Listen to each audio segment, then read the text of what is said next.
Now. All right. So good evening, everyone. My name is Sarah Chernichovsky, and I'm part of the team here in CME that's going to do part of the orientation program for you. And basically, our purpose is to care for the caregivers. So what are we going to do this evening? For the next hour and a half, we have a presentation prepared on culture and values in the relationship with the elderly. And in about half hour or so, I'm going to take a 5-minute break and allow us to kind of get up and stretch. And until then, I first would like to just welcome everyone. Welcome to our caregiving community here in Israel. I commend you for doing this very brave step in your life and leaving your family, your home, your friends, and everything that you're familiar with and embarking on this adventure. And I'm sure you're all very caring people. Otherwise, you wouldn't have chosen this profession.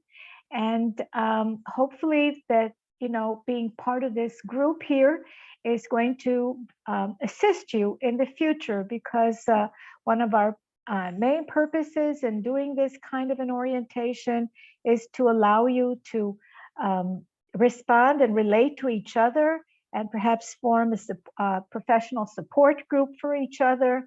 And sometimes there are dilemmas and questions and things you want to share and exchange ideas with people that have, you know, common situations, as all of you will have in the in the near future. And so we hope that you use this platform and it will be useful to you.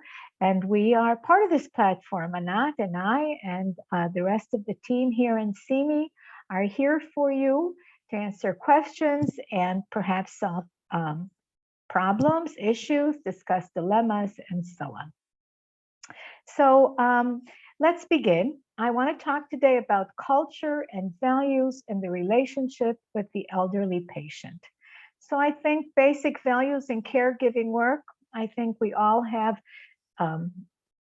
values that are probably transcend all cultures. But even so, we'll talk about them in the next few minutes a little bit more. So what are basic values in the caregiving work? Human dignity, autonomy, tolerance, empathy, compassion, and all of that is part of care. So let's talk a little bit about each one of these. What do these values mean in the caregiving work? Well, human dignity, value that refers to a person's unique trait as a person. Dignity is the right of a person to be valued and respected for their own sake, to be treated ethically, respect your patient's humanity, privacy, thoughts, feelings, opinions, beliefs, and of course his body. Maintain your patient's privacy and dignity. So I don't know, perhaps you'll share with us, you know, in a few minutes when I invite you to do so, how many of you have had the opportunity to care for elderly people, perhaps in your family, perhaps in a professional situation as a caregiver. But I think that one of the things that is very common in this kind of a situation is that people that have disabilities, that their life has become in many ways limited in their abilities, right? To be mobile, to be active, to be part of their life cycles in terms of the roles that they play in the family or with friends, and you know, perhaps even a work situation. People have an issue about feeling valued, okay? And so one of the responsibilities of the caregiver is to allow a person to be valued. And let's think about what that means. So basically, you are a stranger entering into someone's home, into his safe place, into the place where he is in charge, into the place where he feels comfortable. And here comes a stranger. Okay, so firstly, you want to smile a lot. You're a different person. You're a strange country, strange culture. You're not Jewish. Perhaps some of these people have never had a non-Jewish person living in their home. let alone being in their, close vicinity. So you must be very minded about how difficult this kind of a situation is for a person, having a stranger enter their home and, being exposed in a very intimate way to their body, to their closets, to everything that's in the house, kind of feel some way even maybe violated. So you must be very sensitive to that, not to touch too many things at first, not to move anything, to kind of understand and pick up the rhythm and the pace, and kind of fit yourself into the situation and ask questions and try to communicate. And of course, having a stranger touch your body if you're disabled, all of these things are very, very difficult for a person. And you must be minded to be gentle and kind, and smile and smile. Autonomy. So what is autonomy? Autonomy is the capacity to make an informed, uncoerced decisions, self-directing freedom, especially moral independence. Give your patient the right to choose what he prefers to do, where he wants to go, and allow him to make his own decisions. This is very important. I can't stress how important it is for a person who has lost so much. I'm assuming that you can understand and relate to how difficult it is to decide to have someone come into your home and be part of your day-to-day care, and and maintain a certain amount of dignity in their life. It's very demeaning. It's a very stressful, and I would say it's like a crisis in a person's life to make that decision. Very often they're not alone in the decision. It's the family, it's the wife, it's the husband that kind of, pressure, because they have a difficult time in maintaining a person's, well-being and so on. And so you want to allow a person to respect his ability to make whatever small decisions is possible, because that allows a person to maintain their dignity and to have some control over their life. And so you must be sensitive to ask questions all the time. What do you want? Where do you want it? How do you want it? What, and so on and so forth. Allow the person to make as little decisions, as much decisions as possible, even though they're small. And even if they make the same decision over and over again, every single day they answer the same thing, ask, what would you like to do? When would you like to do it? And so on. That allows a person to maintain their dignity and a small sense of autonomy. And of course, if your employer is, more able, then of course he will be doing most of the decision making, and your part will be to be, another set of hands, another set of feet, another set of eyes, another set of ears, and so on, to maintain the well-being of his body, his home, his, emotional being. But very important to allow a person to maintain as much autonomy as possible.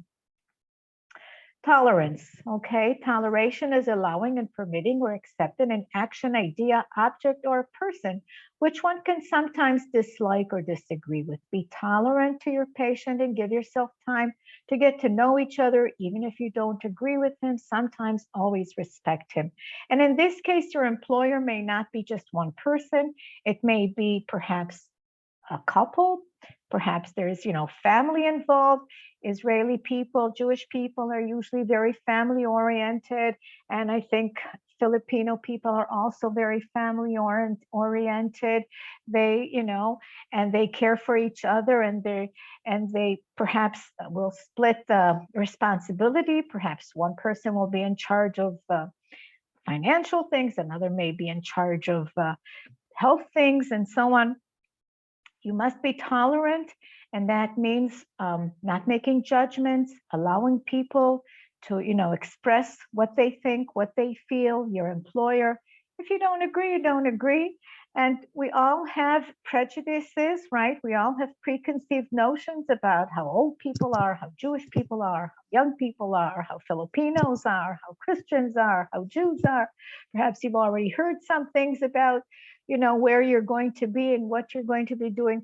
But all of that dissipates once you have a real and true relationship with your employer and his family. And this is the goal, right? Good care is based on a true and honest and open relationship. So tolerance is a key word here. Empathy.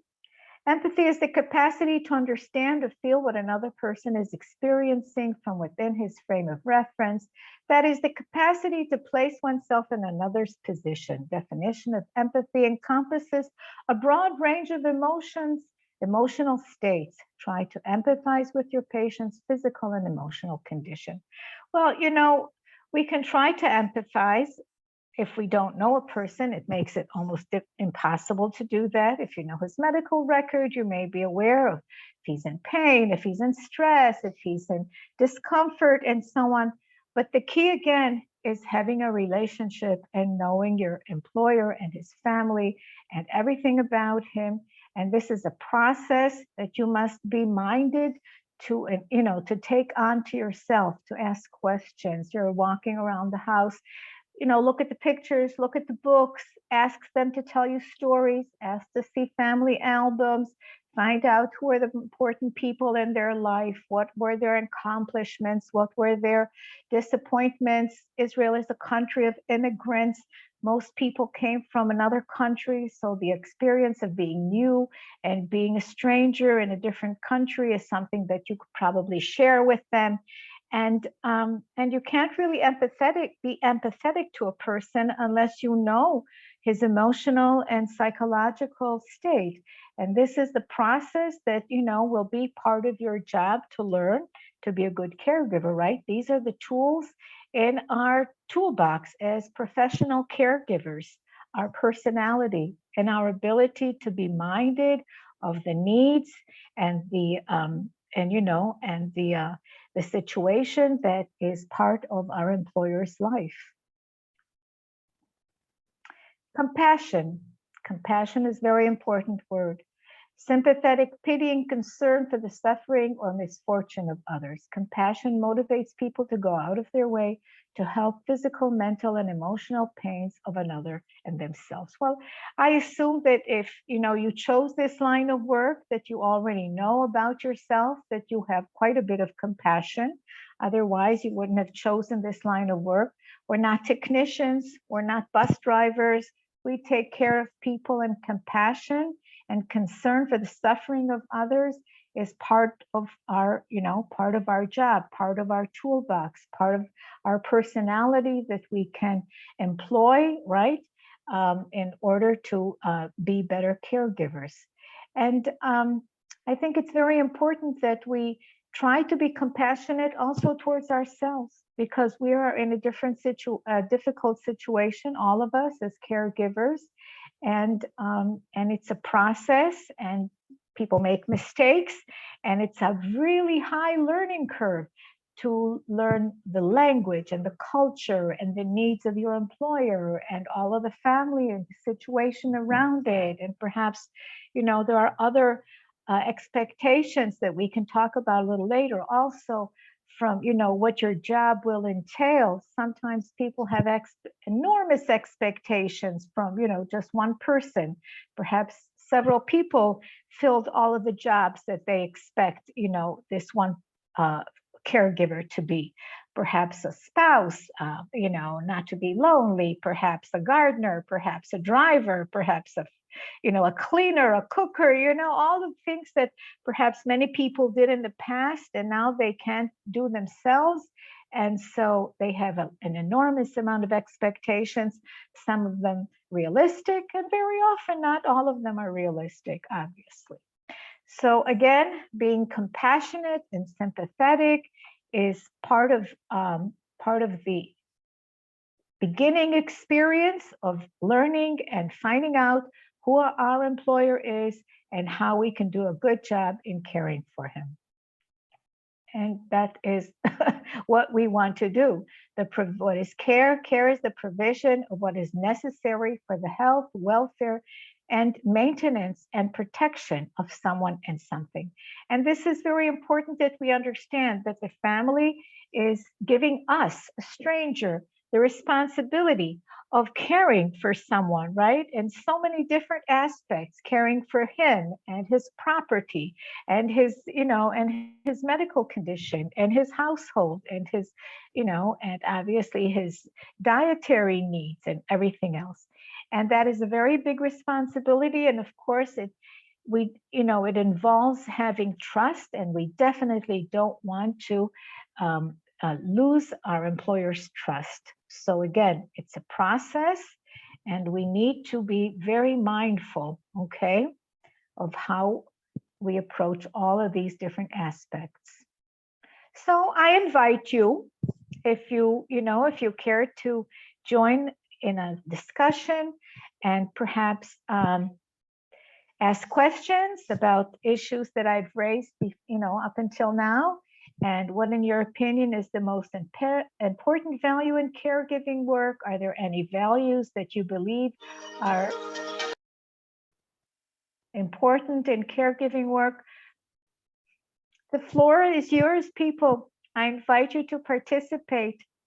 Would anyone like to share about an experience working abroad? Has anyone been in a different country caring, or in another work capacity?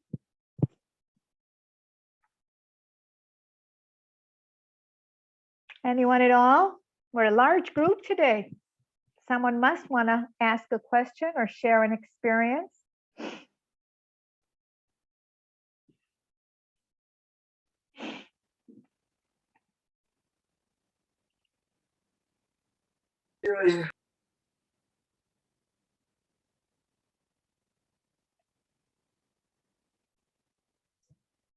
Everyone's tired, had a long day, jet lag.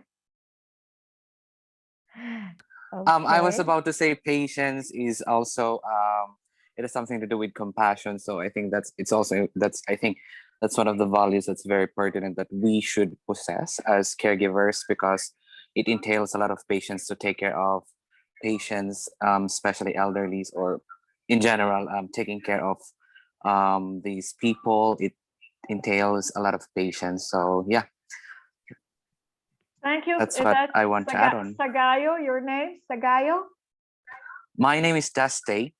Dusty. Okay, I see a list of names that I couldn't know who you are. So first of all, Dusty, thank you for sharing that. Have you worked abroad before? Have you had experience working in a different country? I've been to several countries, yeah. Okay. And want to tell us something about that experience? I took care of my grandfather who suffered from ischemic heart attack. So he's quite demanding in a sense. So patience is really needed, and I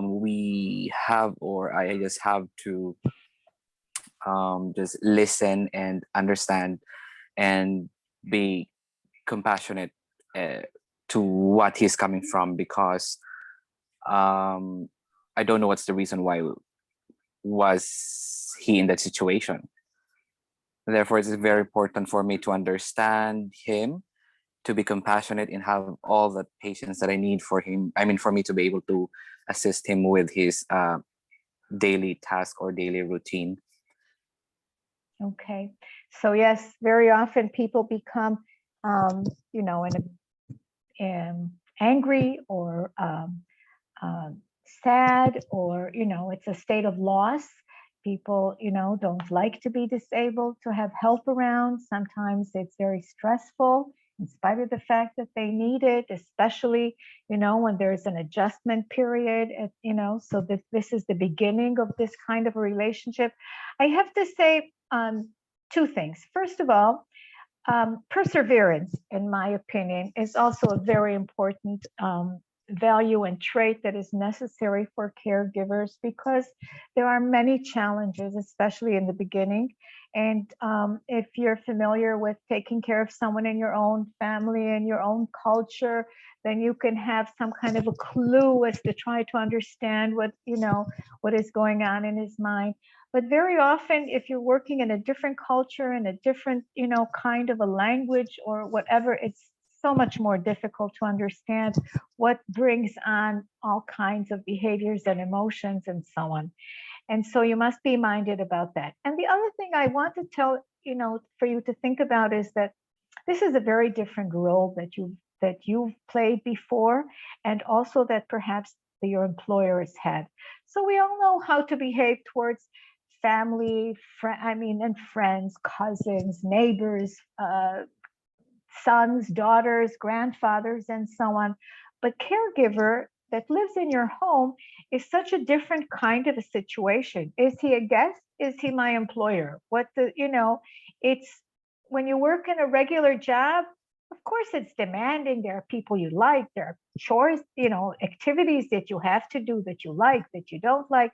Then you go home, you have your own private life, you turn it off, and and you can kind of do something else and feel differently. But here it goes on and on and on. And it's mixed in with your life and your work. And it's not just you are in this situation, but also your employer. So you must be just minded about, how to manage. And it's sort of like a dance, 2 step forward, 1 back, and then 2 back and 1 forward. And then eventually you get into a rhythm, into a pattern of understanding and an agreement. Even little things. What do you do in the evening when there's nothing special? Do you sit and watch television with the person? Can you go into your room? Does he expect you to have an open eye on him all day? Is he, all kinds of little things that is a process that sometimes you can talk about them, but very often not. You have to be very, very attentive, watch, listen, try to understand the cues in this new social kind of a situation that perhaps you don't know how to interpret, and that's fine. And it's a process. And see also who can be helpful to you in this kind of situation. Try to see your employer as not just one individual, but perhaps an entire group, family who can, you call, who can you ask if they speak Hebrew, if they don't speak Hebrew, English, and so on. What kind of communication are you going to try to establish, with this person? All of that is a very intricate, complex kind of a relationship that's very new. And even if you've worked as a caregiver before, with each person, of course, it's always new, just like, any other relationship. But here, because it's also work, it's very, very difficult. So perseverance, again, difficulties will come up, but, one of the main things is that you and your employer have made a commitment to find solutions, to ask for answers, ask for help, and be creative in finding ways to deal with situations, right? Not to give up and go away and say, no, this is no good. Okay, anyone else, please? You have some other things you want to ask or present or share? I invite you to do that.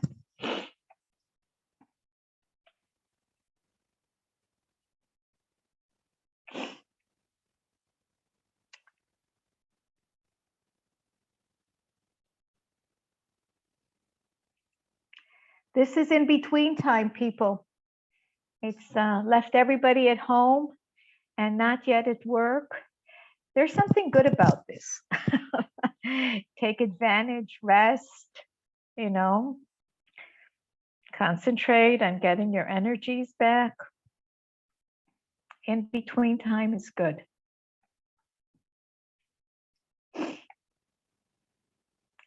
Anyone want to comment or ask? Okay. So I think we'll continue. The next subject that I want to talk about is gender aspects, okay? So, many aspects and things we can discuss. We're a large group, and of course, I invite you again to think if there's something that you'd like to ask about anything at all, and you're welcome to. This is the proper situation to do so. But firstly, let me talk about gender. In respect to men and women, we today like to think of a spectrum of, maleness and femaleness. And Israel is a very tolerant country in terms of people that are not at the end of one end of the spectrum or necessarily at the other end of the spectrum.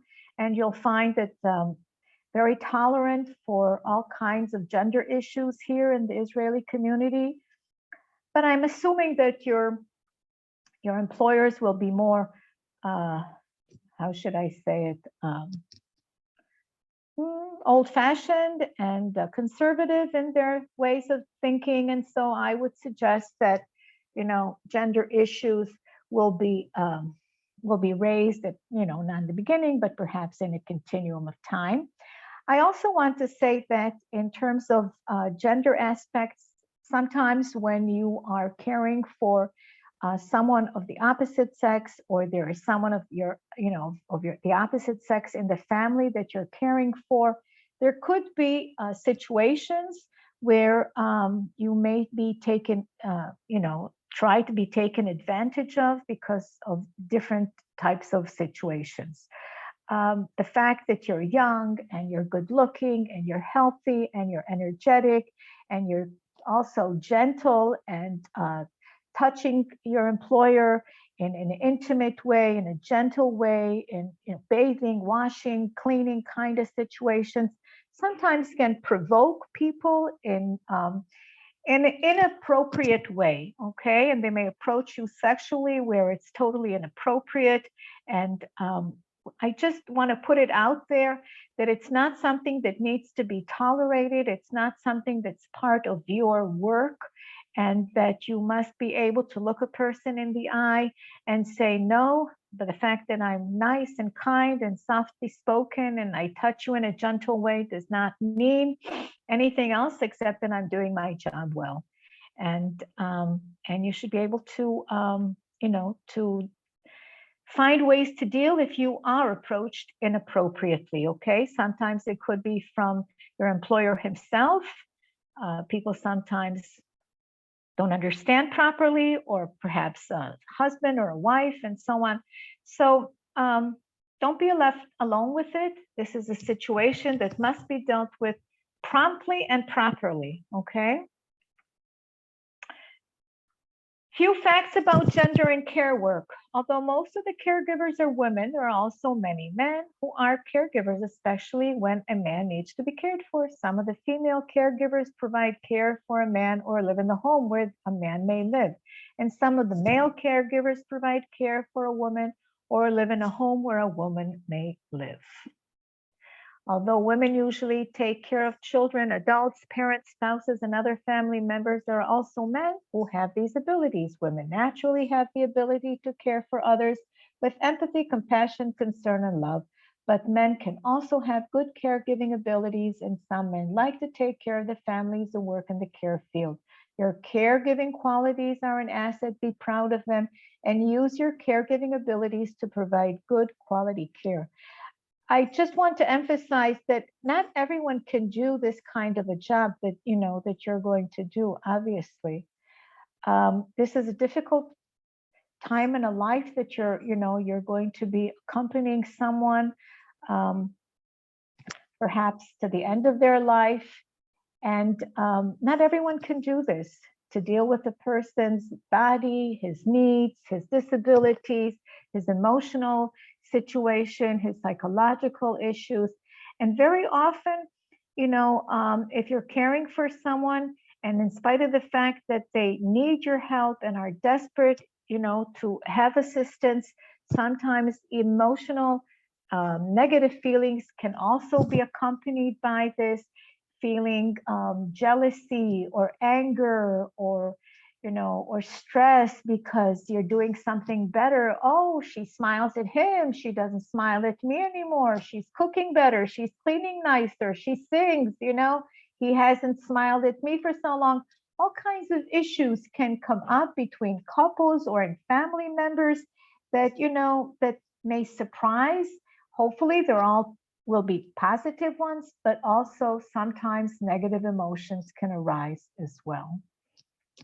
Again, I say, if there are issues that arise in the family dynamics or in the care of your employer and you don't know or you're not sure how to deal with them, don't be alone. share with the family. If it's not appropriate to share with the family difficult issues, you have the social worker that is part of the agency that you're going to be affiliated with, or CME or a friend. Don't be alone with the situation and try to find a solution. Don't let it linger on. When treating a man or being close to a patient or a spouse, sexual harassment can occur. It's important to be aware of it. Here are a few tips how to deal with sexual harassments. This is a YouTube presentation that you can look at your own time.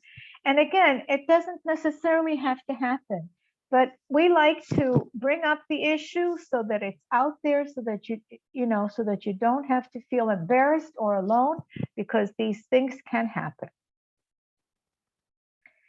So again, I invite you to participate. If anyone here is going to be caring for a person of the opposite sex, or they've had any kind of issue that they'd like to share with us, how they dealt with this kind of a situation, if there was an issue or there wasn't an issue, I invite you. This is a good time.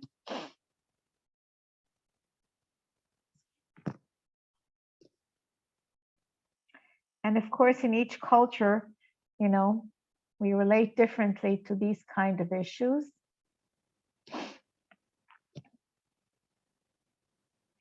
Anyone?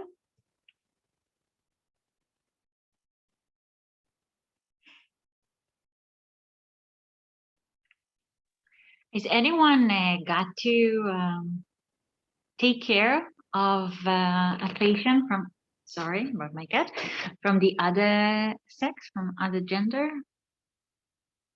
And was it okay? Were you comfortable with it?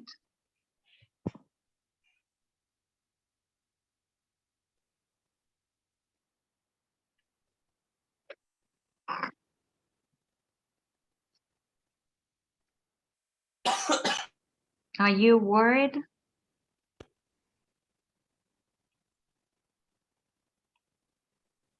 Just be professional. Please go ahead. Just say your name.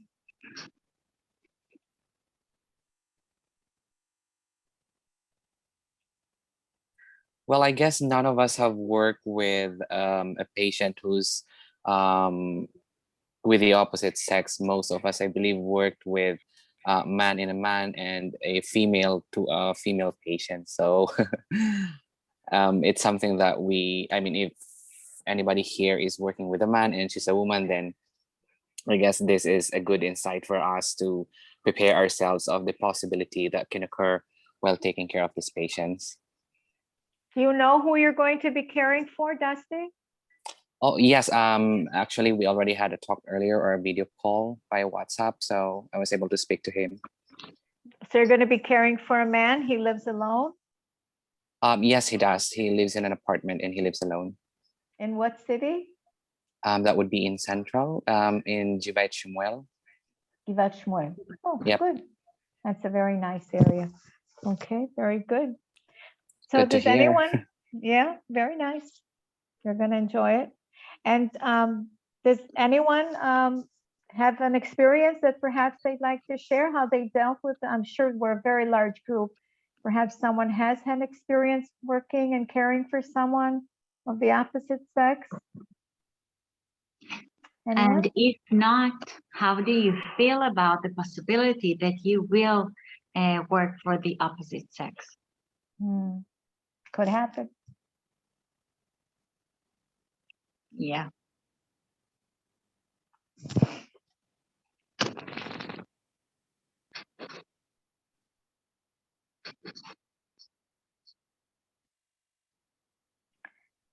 I think everyone is half asleep today. Jet lag has taken over. So let's take a 5-minute break, everyone, and then we will come back and talk about some other issues. Okay, Anat, 5 minutes and we'll be back. 5 minutes.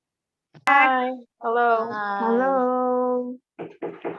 So does anyone have anything they'd like to share or ask about things that I've spoken about so far?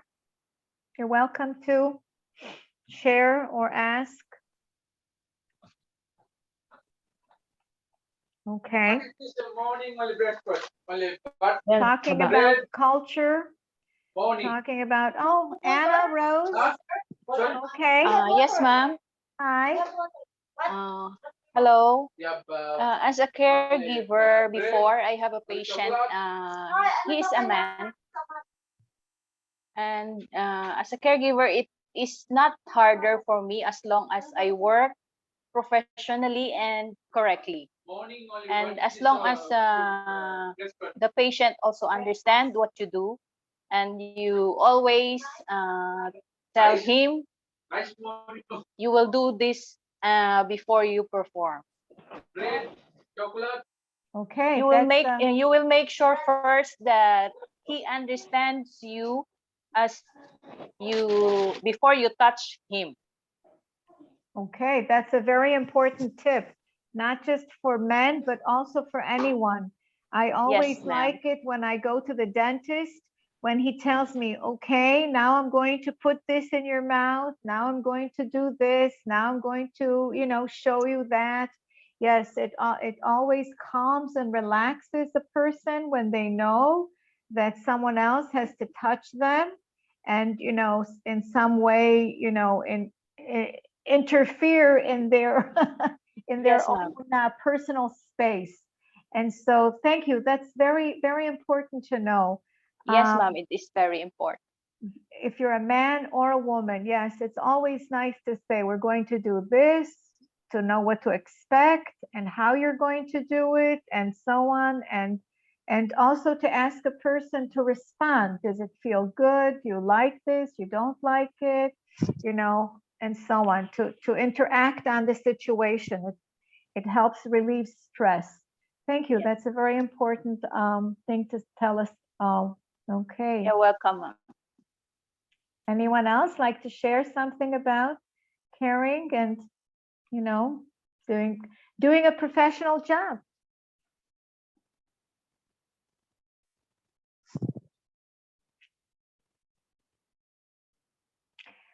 Okay.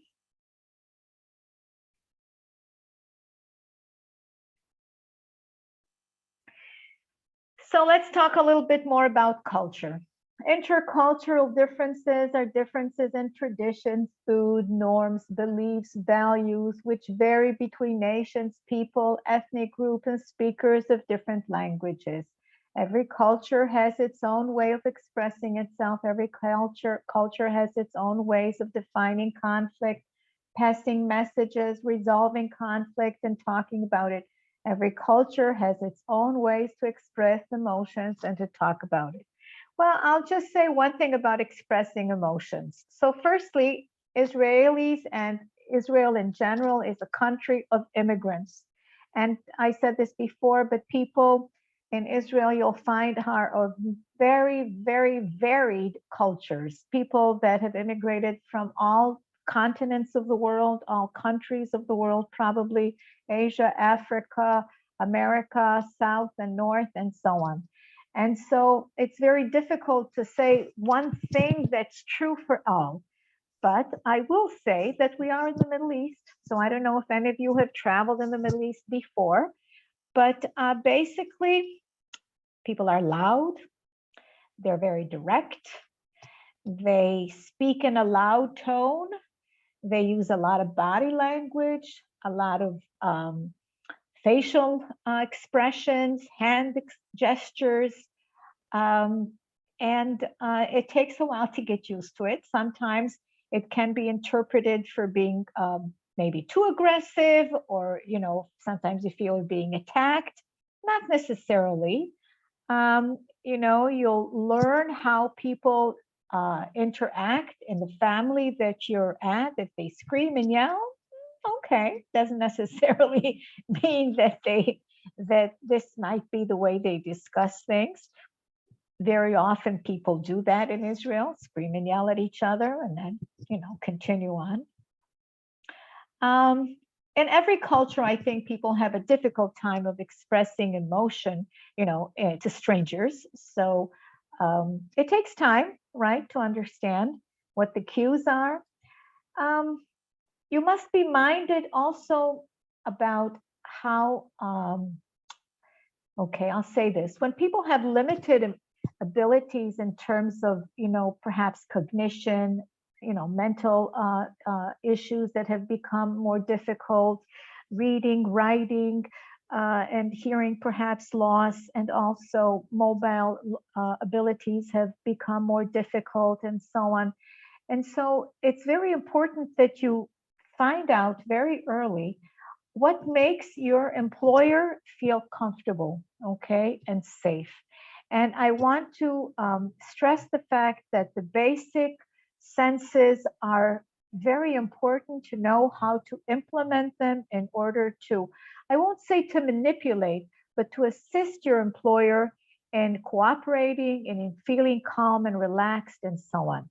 So this, what the sense of smell, touch, hearing, and also all of these other senses that work on people beyond language. Okay, so what foods he likes, what smells are nice to them, what sounds are nice, what sounds are not nice, what kind of music, what kind of baking, all of these things that make us respond in nonverbal ways that make people feel calm and relaxed and more cooperative, especially when they're in the company and in the hands of strangers like yourselves.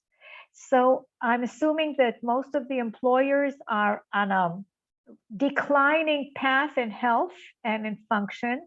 And so it's very important that very early you get to know all of these things about them, because in the beginning, perhaps they can tell you and be a partner to, to teaching you things about them and what makes them feel good and comfortable and safe. And then perhaps later they won't be able to. So very important to do that in the beginning. And also be minded about yourself.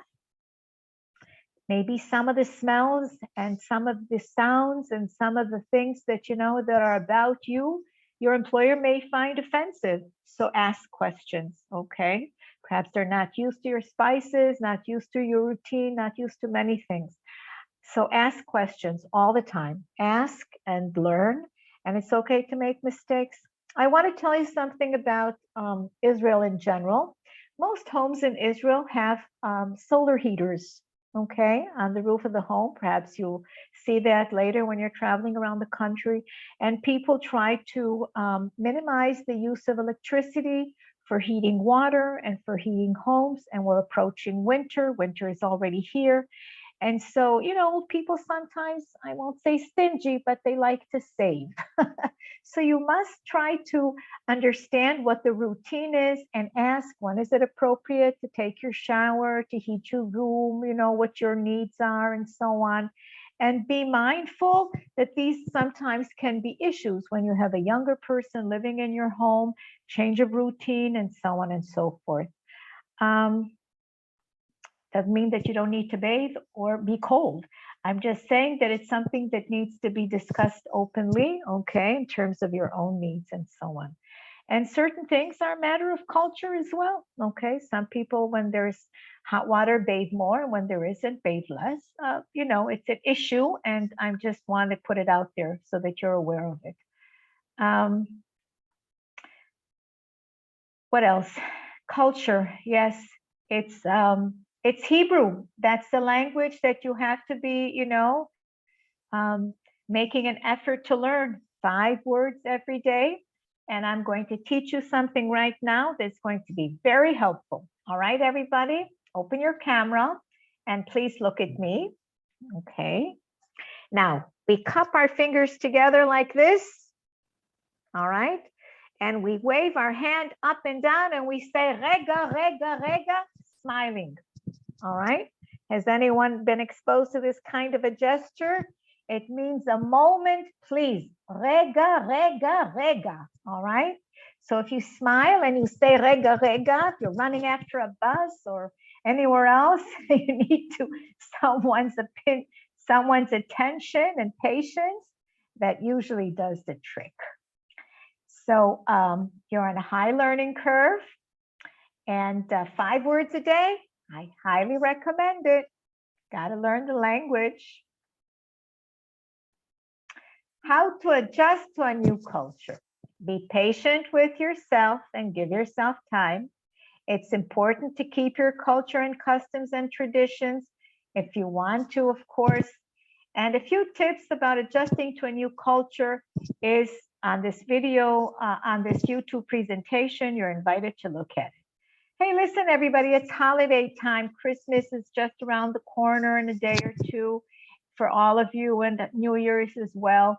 And I know that this is a big holiday for everyone that's Christian, and Israel is a wonderful place to be at this time of year, but Corona. So I don't know if you're going to be going anywhere or doing anything, but next year perhaps. And there's other holidays and other opportunities. And if you can, of course, take advantage of where you are and visit the holy places and so on. But you must be minded again that most of your employers probably haven't had any, experience with non-Jewish people in their home. And so it would, you should share, you should tell about what it is for you and your family and so on. Very important, okay? And then you'll learn about Jewish holidays when your family that you're employed in celebrates them and so on. Very important to share and, have a mutual learning experience about each other. Everybody has longings for home on holidays, guys. Very, very natural. Everybody wants to be home with family during holidays. It's stressful. So I invite you again. What have you heard about Israeli culture? Does anyone have family or friends here? Do you have any concerns about Israelis, politics, Corona, love? I don't know anything at all. You're welcome, to ask questions or share. I just want to say one more thing that, we're about to, the whole world is going to another spin of another, Corona thing.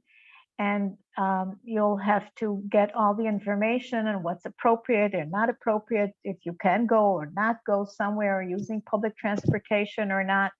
But it's all the information is readily available on the internet. And of course, the family will keep you informed.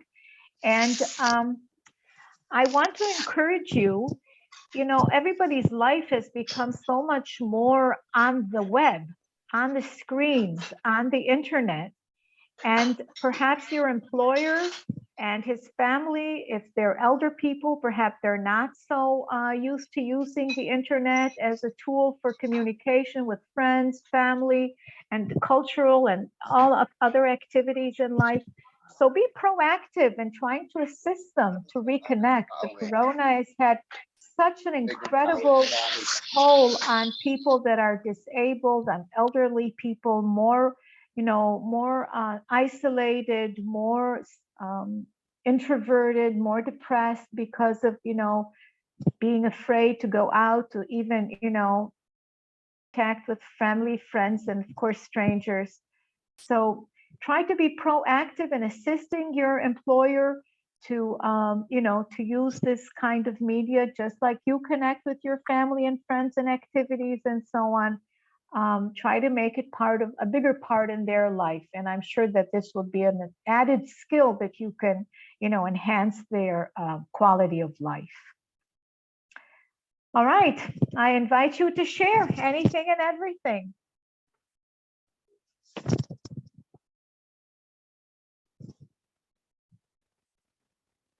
Anyone have a question or a comment or would like to share something? Dilemmas, dietary laws, Shabbat, dress code.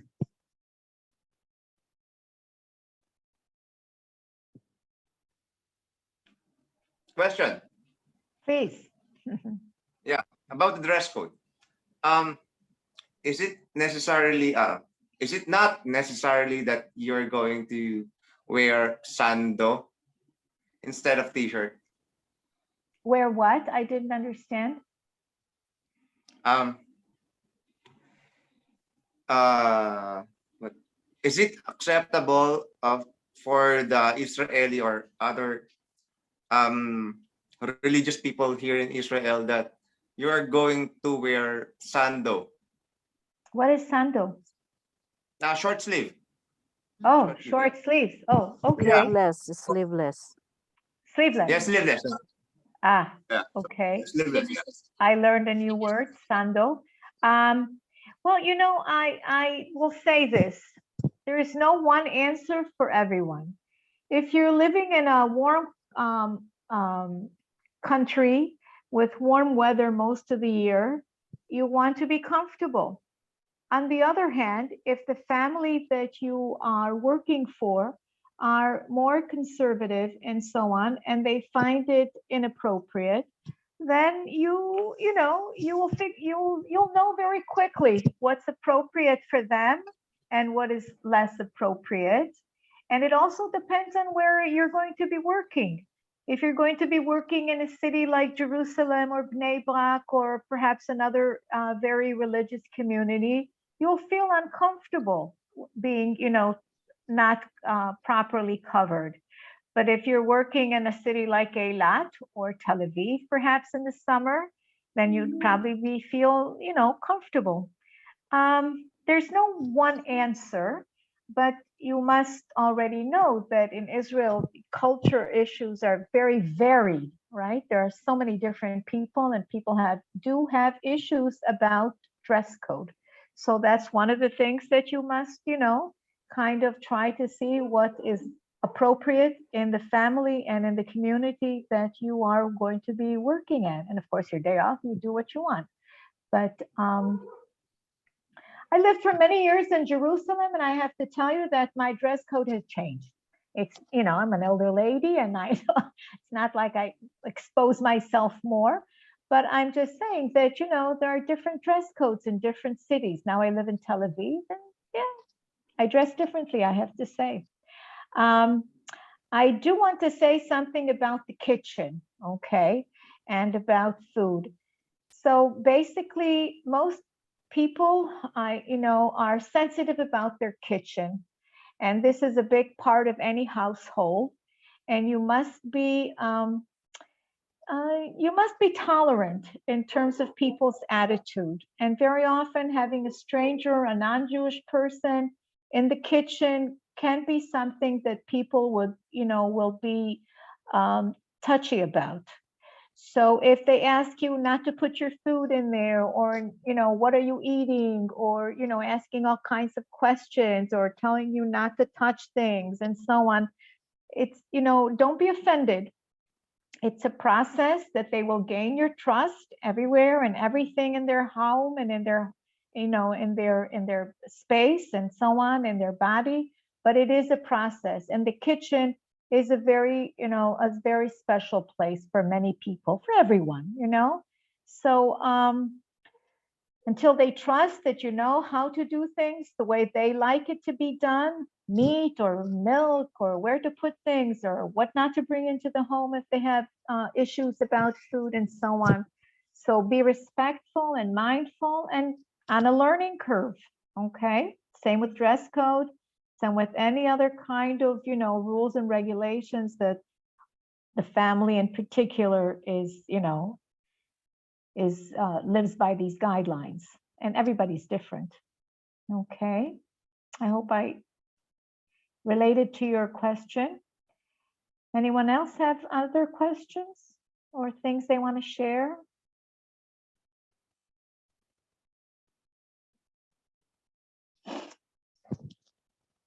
Anat, do you have something you want to add perhaps or ask?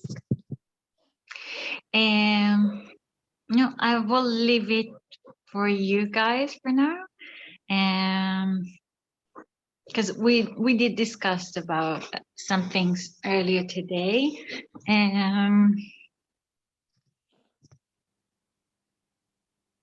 I welcome you, and if not, if you don't have anything to add, that's also okay. You'll have other other options where you can ask again on the Viber in our next meeting. If you like to bring something up, that's okay.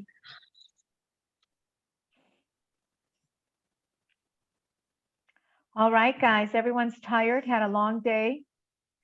So I bid you good night. And again, welcome. I commend you for being part of our caregiving community. And yes, have a nice evening. Rest well. Yeah, and we meet again on Sunday. yes, on Sunday afternoon. Now, tomorrow, I will send you many links.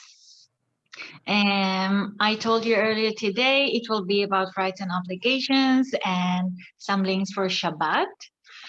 And hopefully you will watch everything during the weekend, and we will meet again. Sorry. On Sunday afternoon. I'll send you the link. And of course, today or tomorrow, I will send you the recorded meeting for this meeting and the links that we saw on the presentation. So thank you, everyone. Please try your best to be on time on Sunday, so we will not have to wait for a long time. Okay. Bye, everyone. Have a nice evening.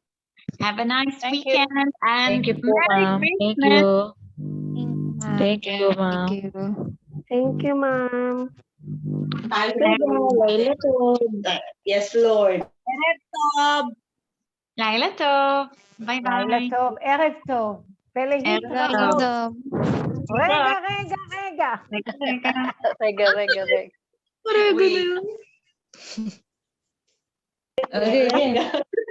Rega, rega, rega. Great. Yung rega. Explain.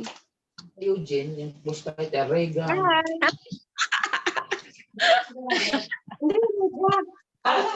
Rega. Kausan yun. Yeah, a little, one moment. Good night, everyone.